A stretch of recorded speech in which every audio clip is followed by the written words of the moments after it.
ខ្លាំងមុនមកជួបបងដេចមានគេមកចោទថាបងជាឆោលួចបេះដូងអាងថាអូនជាសង្សារគេក្រុមគ្នាគោ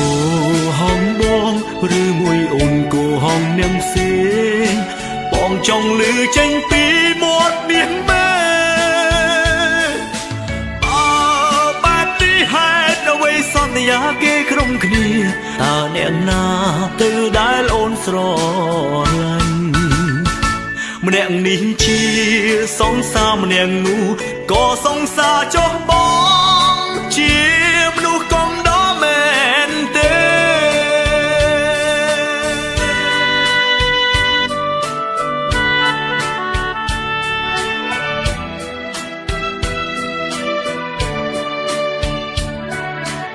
ខ្លាចហើយលេងចង់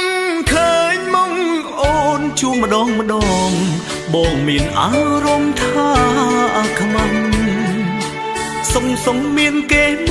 កទាសង្សារវិញដល់មុខផ្ទាំងខ្មាំងគេខ្លាំងណាស់មិនគួរអូនបោកចិត្តបងគោហងបងឬមួយអូនគោហងនាងផ្សេងបងចង់លឺចេញពីមាត់នាងមែ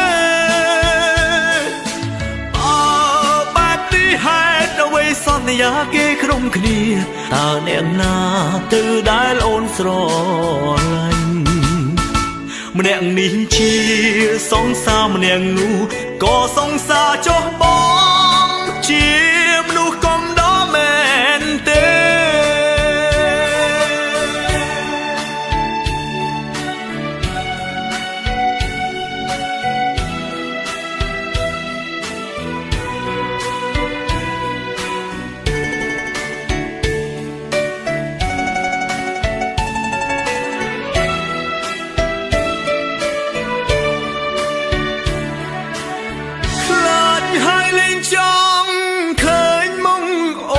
ជួបម្ដង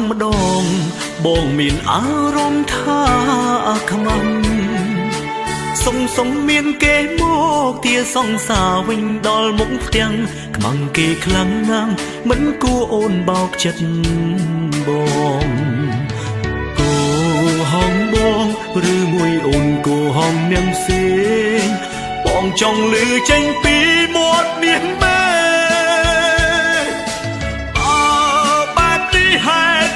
សន្យាគេក្រុមគ្នាតើអ្នកណាទៅដែលអូនស្រឡាញ់ម្នាក់នេះជាសង្សារម្នាក់នោះក៏សង្សារចុះបងជា